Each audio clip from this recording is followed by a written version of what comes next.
Well, good afternoon. Try that again. Good afternoon. Thank you. You have to help me a little bit. I'm speaking after Marshall, right, who just did a fantastic job, talked a lot about data, which really gets me excited. And then I'm talking after an ex-NFL Olympic skier, okay? So you have to kind of understand where my ego is a little bit. Better late than never, thank you. Okay, so thank you so much for that wonderful introduction, Cyrus. So I'm Justin, I'm the Analytics Evangelist at Google, and probably what you're thinking is something along these lines, like, really? Analytics Evangelist, this guy? I work in digital marketing. I'm on the internet, right? This is an Analytics Evangelist, right? That's the Analytics Evangelist. Who's this other guy? Like, he's kind of short and kind of mopey looking. Now, obviously, Avinash has been a tremendous influence, I think, probably on most of the people in this room, certainly on myself and my career. I met him 10 years ago. And you know, one of the hardest things is to actually have his former title. But Avinash is actually our digital marketing evangelist at Google, and I'm the analytics guy. And what I do is I actually sit with the analytics team, and I have a whole team, and our team is specifically dedicated to teaching analytics. The mission that my team has is literally teach everyone analytics. That's our sole charge. And so we do a lot of stuff from writing documentation for analytics and tag management to speaking at events. We manage all the social channels. And one of my favorite things is we get to come out and speak at events. This is probably the favorite part of my job because I get to hear about how people use data and what they love about analytics and what they hate about analytics. And I get to take that information back and actually change what we do and what we build. And so today I'm excited to kind of take a step back and just talk a little bit about how to rethink analytics, right? And how to think about what we're doing now and maybe how to change that to really take it to the next level. And one of the things that's been really exciting about all of the presentations I've seen is like everyone's talking about data. And I think that's fabulous, right? It's just one of the things about digital marketing that's so exciting is the fact that what we do, no matter what we do, we have almost instantaneous feedback to understand the result and for us to change and move forward. And I think that's just such a great thing. And it's really exciting to kind of work on a product that does that. So let's start with maybe something simple, right? Measuring what matters. And you know, I think for a long time, you know, way back in the old days, like 2007, 2008, we tried to get people to measure things like conversions and revenue. And we did a really good job at that. And you know, we've kind of gotten to this point where we measure those things, right? The bottom of the funnel things that are really important. But sometimes we just take for granted the data that's in the tool, and we measure based on the data that the tool gives us. And I think we can do a lot better than that, right? Because at the end of the day, what we're trying to do is we're trying to understand behavior, right? And some of the data we get from our tools by default, it's not so great at telling us about the behavior that's actually happening on a website or in an app. So the first thing I want to go over is, how do we really measure behavior? We should measure the behaviors that we want to measure. And I want to talk a little bit about maybe publishers. I've heard a lot of people talking about content. Everyone loves content, and we all want to understand, you know, which content is valuable. Are people reading my content? Are people interacting with my content? But so often, we measure content based on kind of default numbers and the default data that we get into our tools, right? So here's just a general piece of long-form content. And most people are just saying, oh, I'm just going to measure this based on maybe how often it's seen, right? And so I get things like page views. Or I might measure it based on time, right? How much time people spend. But time can be an inherently inaccurate metric in analytics, right? Because time is calculated based on hits, right? The hit between this page and the hit between this page. That's going to give me a time calculation. Well, what if that page doesn't exist? What if that page never happens? What if someone just looks at one page? How do I measure the time or the engagement of that piece of content? It's a little bit harder to do. And so this is kind of what I mean by measuring what's important, right? Measuring the real behavior, getting beyond kind of that general number of average time on page or average time on site.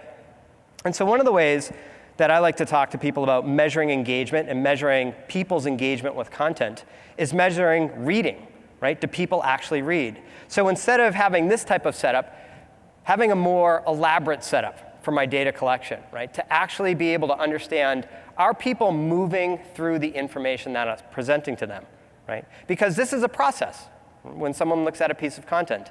the first thing that happens is the page loads, right? And that's what we get with our basic measurement like page views.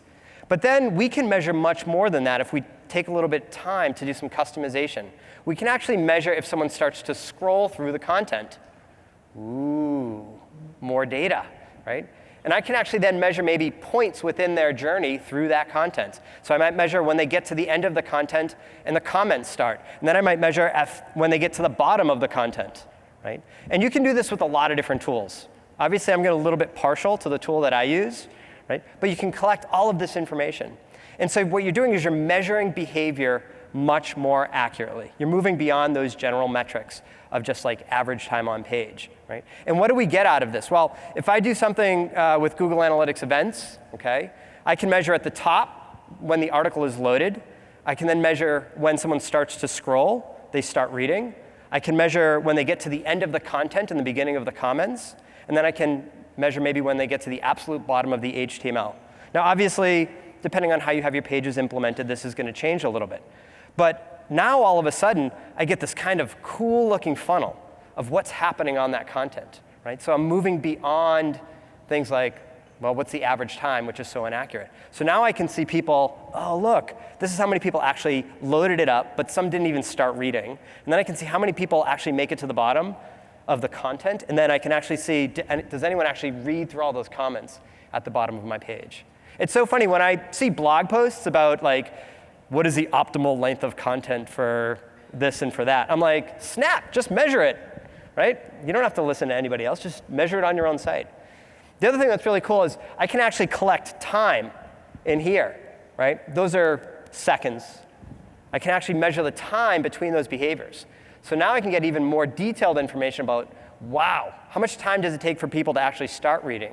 Or once they start, how much does it take for them to get to the bottom of the content? Or how much does it take to get for them to the bottom of the page and see what's happening there?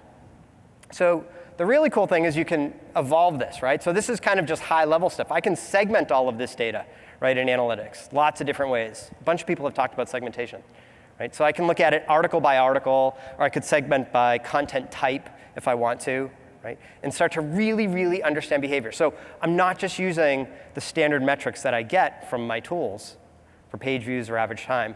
I'm really measuring the behavior that's important to me, right?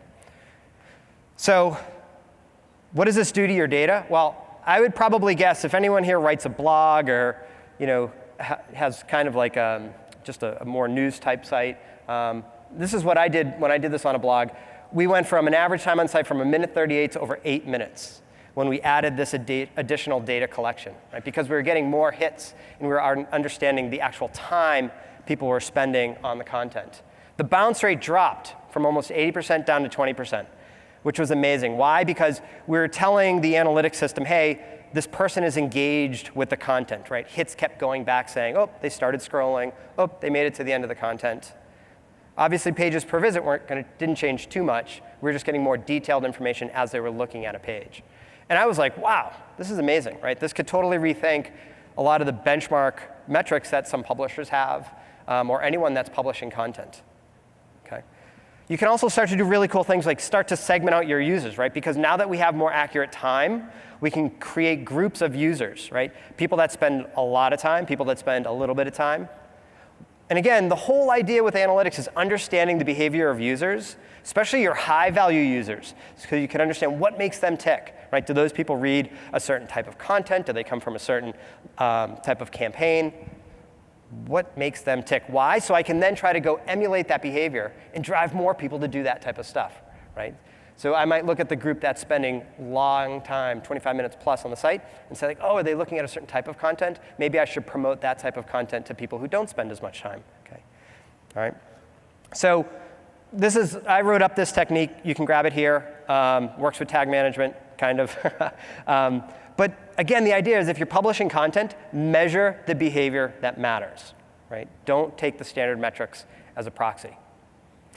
So what about other types of businesses, measuring what matters? Let's talk about e-commerce for a minute, right? And I think e-commerce is just another environment that's rich with data, data about the behavior of our users, but we don't always use that data. We don't always get exactly what we could get, right? To really help us understand the behavior of our users and the journey that they take. Because e-commerce is getting complicated, right? And part of it's what we do, right? A lot of times, this is the way that we think about e-commerce a lot, right? Someone looks at a product detail page, they end up adding that to the cart, they go through a checkout process, and ultimately they pay, hopefully, right? And they buy a product. This is what's normally happening. In our data, I should say, right? This is what we normally measure, right? We look at this. And there's a lot of other stuff that e-commerce businesses are doing to drive this process, right? If we look at the upper part of the funnel, upper part of the experience, right? Well, what's driving people to product detail pages? Well, sometimes it's marketing, right? It could be search, it could be paid, it could be email, it could be social, right? There are lots of different things we drive traffic. And a lot of times, product pages are great landing pages, right? Especially if we have any product-specific campaigns. But there's so many other things that businesses do to get people to those product pages, right? Merchandising, right? Whenever you're on Amazon, you're on any other type of site, there's always kind of like a related products page. There might be bestseller lists on more general category pages or home pages, right? Internal site search, huge, right? People sometimes don't browse, they may just go and they might search for exactly what they're looking for. All of these things are driving people into this process, right? And understanding the investment that businesses make in these technologies and these tactics is really, really important for us as analysts and as marketers, right? Because we want to know how to fine-tune things. And then we also have to worry about how people kind of jump out of the process, right? Because a lot of times, right when they're buying stuff, we sometimes offer them new things, right? That's a great opportunity for testing, by the way. But related products, oh, look, you're buying a camera, maybe you want to buy some batteries. Or you're buying skis, maybe you want to buy a new pair of bindings or a new jacket along with that, right? Understanding that. And then at the bottom, refunds, right? A lot of us, we have to get into the habit of making sure we're understanding, are people actually returning these things to adjust our measurement? And so when you look at this entire process, we're really only looking at a very small sliver of it. And we're not really understanding all of the other factors that can impact what's happening to our users. And that's not so good because we're measuring behavior. That's what analytics does, understanding behavior. And so some of the ways that I like to think about measuring analytics, or measuring e-commerce, is by expanding the data that we have in analytics. And we actually just introduced a new way to measure e-commerce. We're calling it enhanced e-commerce. And the whole idea is to create data that's better aligned with e-commerce businesses, right? Create information that better reflects the process that people go through and the tools that businesses use in order to drive that process, right? So, for example, we run this thing called the Google Store. You can buy all sorts of totally worthless Google crap. Don't tweet that. But if you need like a Google duffel bag, or if you need like a Google lava lamp, and who doesn't need Google lava lamps, right? All of this great stuff. The cool thing is we actually run analytics on this, and we try out a lot of new stuff. But one of the things we wanted to do is we wanted to say, well, if people are looking at products lots of different ways on a website, we don't want to measure product views by page views, right? Those really aren't the best way, right? Because people are seeing products different ways. So we want to measure product impressions. So every time a product is shown on a page, we can measure that now, right, with a product impression. So we can see like, oh, obviously on a product page, there you go, product is shown. But we also have like, you might also be interested in, right? Look at that, there's a whole bunch of other products. There's an impression. That might drive people to those other products. So as a marketer, as an analyst, I want to understand, oh, look, this product is showing up more and more in these other types of environments. So I want to know that, right? So now we can separate different types of impressions of products. We also want to measure the behaviors, right? Adding to cart, critical action, right? We want to catch all of these e-commerce related actions so that, again, we're understanding the entire process. Right? And we'll look and we'll see, is there any breakdown in that process? Is there any drop off? Right? So that when we get all of this new data, we can kind of think of this, again, as a funnel, as people moving through a different series of steps, right? So we can see things, how many times is that product actually showing up for the user? Not based on page views, but in total, right? It might be on a product page, it might be in some other type of list, like a related products view. But now I can get a much more accurate view of how much reach is this product having. And then I can go down further. How many times is it getting actually added to the cart, right? How many times is it actually getting removed from the cart, right? So I'm getting a lot more detail. The actionability, we're going to talk about that in a second. But product by product, I can see this motion, right? So now I can see how many checkouts are actually happening, right? There's some really cool new metrics, too, that we want to introduce. We want to introduce a whole bunch of new ratios. And these are really neat because I can start to segment product by product and understand which ones are being more successful throughout the process. So one of these metrics, I like to call it look to book. Anyone use a metric like this right now for e-commerce? Bueller? OK. So hopefully this math isn't too complex, right? Look to book. How many times was a product added to a cart versus how many times was it maybe seen? Specifically, how many times did someone actually look at the details for that product? Because a lot of times, that's the only way you can add a product is through details, right? So if I have 12 product views, 12 add to carts, but 648 product views, it's only about 1.5% that is actually getting added, right? So if I'm an e-commerce business, what I want to do is I want to create a benchmark of look to book, right? So on average, when someone looks at a generic product, how often is it added to the cart? And then I want to compare product by product and product by product category. What is my look to book ratio, right, for each product to that site-wide benchmark? Why? Again, I want to get a sense of, are there any products that are more actively added, right? Are there any products that are maybe falling behind and not added enough? And remember, you need to have context. And the ultimate context is, what are you actually doing? Right, so marketing, are you driving people directly to these pages? Do you have a lot of direct response campaigns where you're telling people to buy these specific products? Those are going to change the numbers dramatically, right? But this is a great way to think about, are people really, really, really, really, really engaged with these products and adding them to my cart, or adding them to their carts? So look to book is a really great metric. I think it's going to be very, very useful for marketers. Again, it's a great way to understand the process product by product. So we've talked a little bit about people looking at products, and we have new product impressions. We talked about different behaviors like adding to carts and removing from carts. And we talked a little bit about product by product, breaking that down and doing a comparison. Now, another thing that we really need to understand is something I mentioned, lists, right? Because products just don't appear at one point on a website. They appear everywhere, right? We start to sprinkle products on every single part of the website. Home pages, category pages. And so we have lists, lots and lots of lists of products, right? And products can appear in multiple lists. And a lot of times when you're an e-commerce company, product managers will fight to have their products appear in certain lists, right?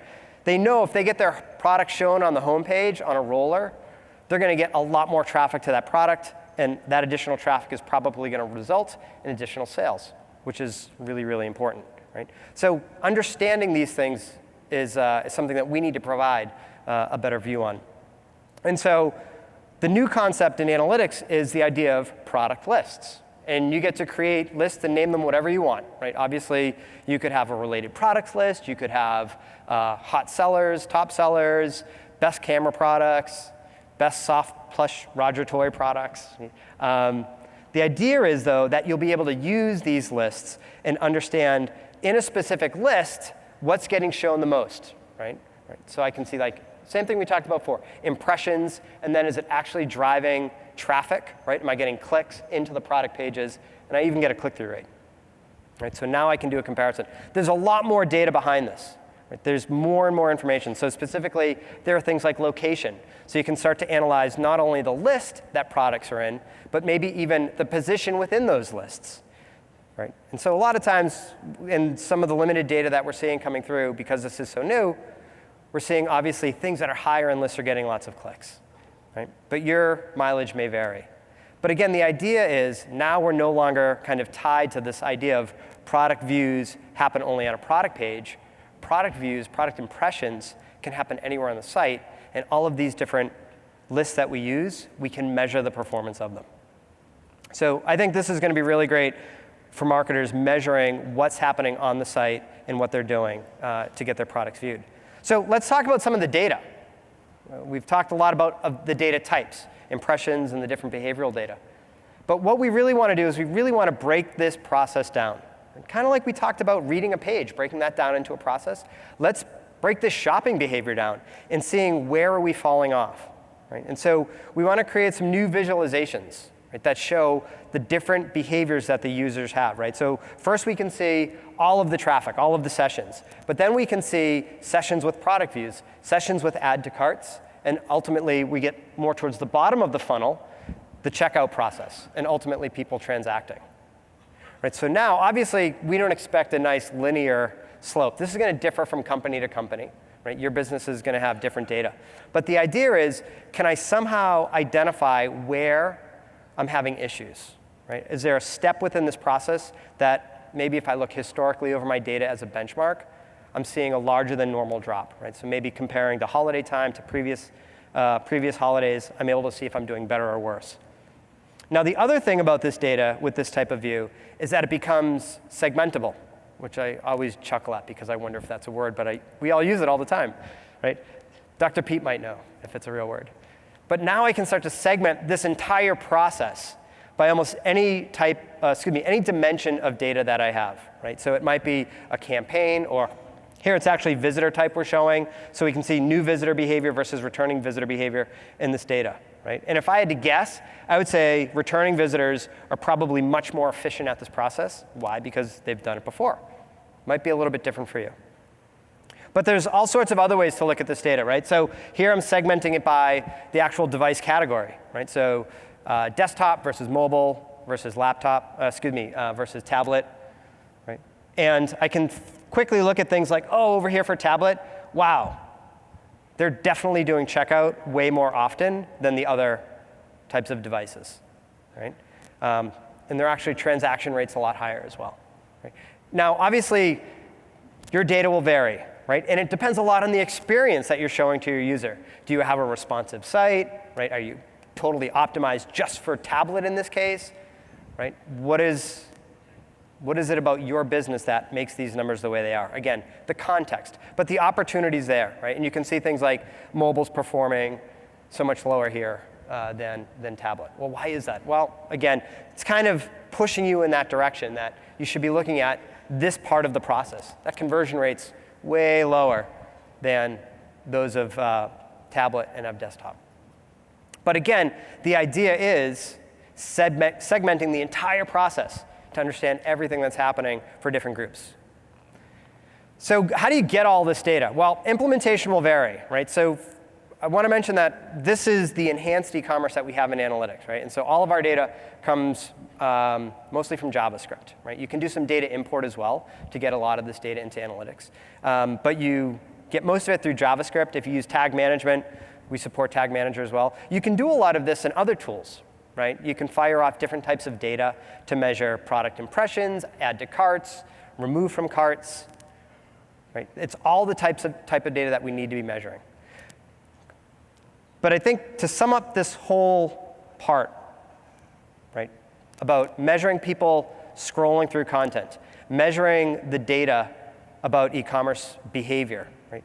It's measuring the real behavior.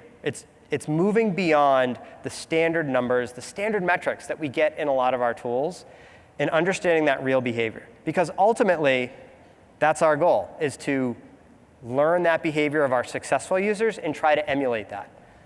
Understand the behavior of our not so successful users and try to figure out how to make them more successful, whether it's reading or whether it's buying a product, it doesn't matter. So get the data that best matches what you're trying to understand and stop settling for some of the standard metrics. Okay, so that's kind of number one, first way of thinking about supercharging your digital analytics. So the second thing I want to talk about is also related to behavior, right? And analytics is really changing, and it's changing dramatically. It's funny being here at a search and a marketing conference because I hear lots of conversations about like technical SEO, and I heard one term earlier today, like reallocating links, and I was like, I have no idea what the hell that is. But it's so great because you guys sound like all of us data nerds at our data conferences where we talk about panels and like third-party cookies versus first-party cookies. In analytics, the technology is really driving a lot of the change in our industry. And it's doing it in a number of different ways. So obviously with the cloud, we can collect lots of data. We can crunch lots of data. We can create SaaS-based products that anyone can use for free. But the other big change that we're seeing in analytics is really the rise of the platforms and the automation of actionability based on data. Okay? And I've had this conversation with a few people. When you think about using analytics, there's really two modes, right, that we're all in. You're either doing some reporting, or you're trying to figure something out that is just abnormal, right, that you're not expecting. You're doing analysis. You're digging deeper. And both of those things kind of, when you look at basic reporting, you're looking at the data, you're adding the context of what you've done, and you're going to make a decision on how to do something differently. Maybe you're going to change a campaign. Maybe you're going to run an A/B test. When you're doing analysis, you're doing the same thing, right? You're trying to figure something out that you'll then go and make a change. You're going to take some action. But action is now being built directly into our analytics tools. We're able to decide what to do to a certain group of users right from within the tools. And this is where, again, we're seeing the rise of the platform. Now, obviously, at Google, we do a lot of other things other than analytics. We have this thing called AdWords. You may have heard of it. It makes us all our money. We have these other things as well called DoubleClick as well. And so by integrating the platforms, right, by integrating the tools into one platform, we can actually start to take action on the data. And in analytics, the way that we do that is through remarketing. And for those that aren't familiar with remarketing, it's actually pretty cool, right? I heard a few people talk about Facebook and audiences. Remarketing's kind of similar to that, right? So remarketing, it's basically segmentation, right? I have a group of users that come to my website, okay? And I then segment those users into different segments. Now, I'm segmenting users, right? I don't want to get confused with like segmenting the sessions that they create. I'm actually segmenting users. So I can create segments like spent more than $100 in a week, or visited 5 times in a month, right? User-based segmentation. Now, what I can then do is actually send that list of users over to other parts of the platform, like AdWords, and I can literally change the advertising experience that those users have as they browse the internet. So I just want to repeat that, because if you're not familiar with remarketing, I think that's pretty cool. You can literally change the advertising experience a group of users has as they browse the internet. And that can be based on the behaviors that they exhibit on your website. Okay? So you're probably like, well, how the hell do they do that? Well, we can leverage the other parts of Google's platforms, like DoubleClick, and using cookies, we can actually join all of this data together and see the behavior on your site and tie that to the ads that users experience when they're on other sites. This is huge, right? This is actually a really big deal, okay? And you can do a lot of really cool things with this. Right? But again, getting back to what we were just talking about, behavior. Analytics is all about behavior. And we want to use that behavior to create better experiences for our users, whether it's in advertising or it might even marketing in general. Better marketing for our users, right? Based on their actual behavior. So I want to maybe just give a quick example, a case study that one of our users did. How many people here like watches? Nobody? I like watches. This is the watch I usually wear. It's kind of cool. That's actually a slide ruler. Anyone know what a slide ruler is? Slide rule around the bevel. My dad made me learn how to use a slide rule when I was 10, and I never forgave him. But it's pretty. I still have it. It's pretty cool. Okay, so there's a company called Watchfinder, and what you'll find is people who are into watches can be really, really into watches. I actually have some friends that they trade watches and borrow watches, and this company Watchfinder helps folks find really great watches. And some watches can be heinously expensive. $5,000, $10,000, $15,000. But if you love watches, that's what you do. You buy lots of watches, expensive ones. Well, so you can imagine a company that's selling really expensive watches. That sales process takes a little bit of time, right? Someone may be lusting after a watch for a while before they actually go out and buy it. So Watchfinder, what they were doing is they were creating remarketing lists based on the different products that people would look at on the website. Right? So I think they had over 20 different lists of users looking at certain watches. So product A, product B, product C. And obviously, using remarketing, the advertising that those users saw would be tailored to what they viewed on the website. Nothing too crazy. We've probably all been subjected to that. In fact, I think I've seen a couple of Moz display ads based on what I've done on their website.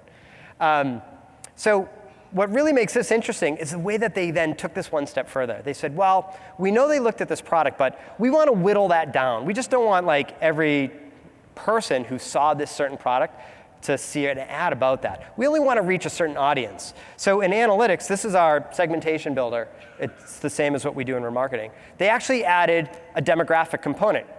We want to reach a certain gender. We want to reach men, right? Because they knew that their audience was mostly men, their customer base. And we want to add in an age component, so 35 to 45, okay? And so they were like, great. So now we can start to tailor the ads based on the brand and product that they looked at. And we know we're going to whittle it away, so it's kind of only men that's in a certain group. And then they said, well, you know what? We want to create some direct response type of content to show them in the advertising. And so they went back and they looked at all of the people that converted, right? All of the people that transacted on the site. They just created a simple segment. And they dug into the data, and they looked at data about where was that traffic coming from. And specifically, what they were looking at is the networks. So, you know, obviously you guys know this, right? When you visit a site, right, analytics will report back what is the name of that network that the user was on. Right, so like when I'm at the office, the network comes back at Google. And when you're at home, it might be Comcast or might be Time Warner. Is there anybody else left? I think that's it. Roadrunner, if that still exists. And that what they noticed in that was that most people who converted were coming from networks like JP Morgan, Deutsche Bank, RBC, Royal Bank of Scotland, big financial institutions. So they were like, oh, we have a lot of bankers that like to buy watches. And so they were able to add that piece of behavioral information into the remarketing. So now it was the brand or products that they looked at, it was the demographic information, and were you from a big financial institution? If you were, you got an advertising experience that was much more lower funnel, right? Much more directed at, come on back, we want to sell you this specific product, than if you were at a different part of the buying process. And I thought that was really cool, right? Because again, the behavioral data, right, that we have in analytics, right, we're using that almost instantaneously to reach out to an audience. And once this is set up and running, right, you don't have to go and kind of maintain it. It just kind of happens all the time. Right? And for this particular case, they saw a 1,300% increase in the ROI of those direct response campaigns versus other direct response campaigns that did not include a behavioral signal. Right? So they were able to get a lot more value out of those campaigns by getting down exactly to the group that they wanted to look at. OK, so remarketing is really just segmentation. But I want to kind of maybe take this to the next level and talk about this in a much more advanced way. And this is something I wrote about today, and there's a link to it. But we can actually join data and analytics to other systems, right? So the example I want to give is we can join analytics data to data from your CRM or your email system. And then we can use that combined data to drive remarketing, right? So for example, what I could do is I could measure in analytics everyone that receives an email from my business, and then how many people actually open that email. Okay? And then I can use that to drive remarketing. So I could say, everyone that got the email but never visited the site, you can then go and change the advertising that they see on the internet. Well, how would you actually do that? Well, again, I wrote this up. I'll give you the link after this. But when I send an email to an individual, I can actually send a hit to Google Analytics and says, yo, yo, yo, just sent Justin an email. And then I can actually send another hit that's like, yo, he opened it, score, right? We call this gobbledygook you see on the screen the measurement protocol. It's our way that you can send data to us from any system as long as it can connect to the internet. We've got some guy that's got this hooked up to a dog collar in New Zealand, and I'm serious, and tracks his dog in analytics. There's actually companies in Europe that have built this technology into light bulbs that will measure the proximity of the radio antenna in your phone when you're in a retail space and understand your motion within a store. So it can collect data from any type of system. And then in analytics, I can go into remarketing and say, I want to see everyone that got an email and opened it, and maybe it was from a certain campaign. And again, that list of users now becomes any other set of users, and I can reach them with a specific type of advertising as they browse the internet. So that's the blog post that talks a little bit more about the details about how to do that. But hopefully you can see how, again, analytics, right, we're starting to build the actionability right in. And I think that's another way to really take your analytics practice to the next level. Obviously, we all need data. We all need reporting. We're all going to, we're not going to stop getting our reports every Monday morning or every Friday afternoon or whatever it may be. But changing and including more actionability is huge. OK. Blah, blah, blah. Right message, right time, right person. If you've been in marketing for a long time, you know that's the goal of all marketing. OK, so I wanted to sum up and just mention one more thing. Changing analytics also includes, in my opinion, changing data. And we rely so much on quantitative data that I think sometimes we get blind to what's happening. And I really, really enjoyed Steph's presentation earlier about survey data. And I wanted to talk a little bit about surveys and making decisions. How many people here have ever had to make a decision at work? OK, good. Figured, right? How often do you go to quantitative data? Probably pretty often, right? You might ask, like, oh, hey, let's go look at analytics. I'm sure we have some site search data about what people are searching for. But you don't get the full story, right? You don't understand the why with quantitative data. Let me give you an example. A company called Pride Bites. Pride Bites makes high-end dog toys. I'm not a dog guy, sorry, but if I was a pet guy, I'd have a dog, right? And Pride Bites, this is a company that we worked with at Google, tons and tons of data, right, about their customers, right? And they had tons of statistics as well about the industry. But they didn't have data about one specific thing. They wanted to understand if they should build a rubber toy or a plush toy, right? And there wasn't any data available. And so one of the ways that we're trying to help businesses get more qualitative data, survey data, quickly is through something called Google Consumer Surveys. Does anyone use a consumer survey? A few people.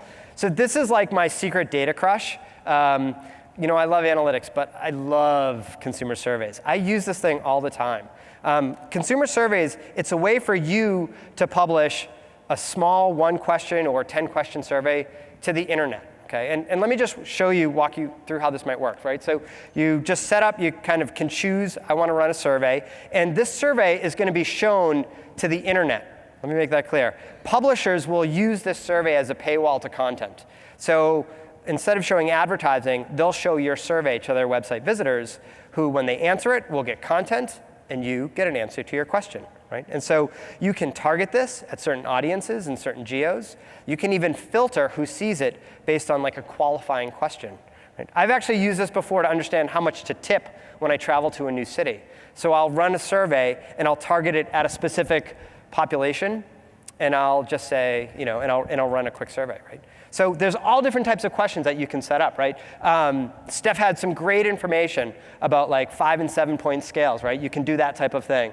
You can test different images, right? Or you can just ask the simple question, right? Like the Pride company did, and they talked about, should we do plush or should we do rubber toys, right? And you get to put down all of your different answers. And again, what you're going to get is publishers will show your question as a paywall to their content. This is on the Big Picture blog on Boston.com. If you're a photographer, they have a great photo blog. But there you go, right? So this one was about streaming. How much time do you spend listening to music online? And then they have a few different. I'd love to get Steph's professional opinion on the quality of their survey. But just think, if you have to make a quick decision, maybe a day, right? You can collect a few hundred responses in that time. And the nice thing about the surveys is they do all this stuff called math and statistics, which I'm so not there, right, to help you figure out what's actually happening, right? So they've got some algorithms in the back to make sure that it's statistically significant. You can actually group results to show quartiles and percentiles. And then all of the segmentation, I think, is really awesome, right? So again, because this is kind of running on our stack, we have a whole bunch of demographic information related to users. And so we can start to do things like, is it within a certain gender, certain age group? Is it within a certain location? Really great segmentation offering. And so I just wanted to leave some people with something that was different, right? Quantitative data. So Google consumer surveys, if you run a simple one-question survey, I think it's like a penny for each response. More complex ones can be expensive. So this is a coupon for $75 off if you want to run a survey. So I thought it was better than AdWords credits. Anyway, that was a joke. I think Rand got it, so thank you. And again, these links are in the deck. So for me, even with all this quantitative data, I love having the survey data. It's just a critical piece in my decision-making process. So I just wanted to say thank you, guys. I really appreciate the opportunity to speak to you. It's really great to hear what you guys are doing with data. You guys are such a data-rich environment. It's awesome to hear how we're helping. So I'm excited to take a few questions if we can. I know I ran a little bit long, sorry. First, let's give a round of applause for you. Thanks. Thank you. Nice work. Thanks. There you go. So we're actually running over time, so we won't have time to do too many questions. I did want to ask you that enhanced e-commerce. Yes. Very cool. That is available. Yeah, everyone should have it as of this week. As of this week. Yep, we just launched it. And if you want to learn more. So actually, we're running an online course right now on e-commerce analytics. Analyticsacademy.withgoogle.com. I'm in a whole bunch of videos. All right. Justin, will you come back? To MozCon? Yeah. Oh my God. Okay. If you will, have me, sure. Right. Thanks a lot. And I'll hang out after and answer questions. Okay, excellent. Excellent. Thank you so much.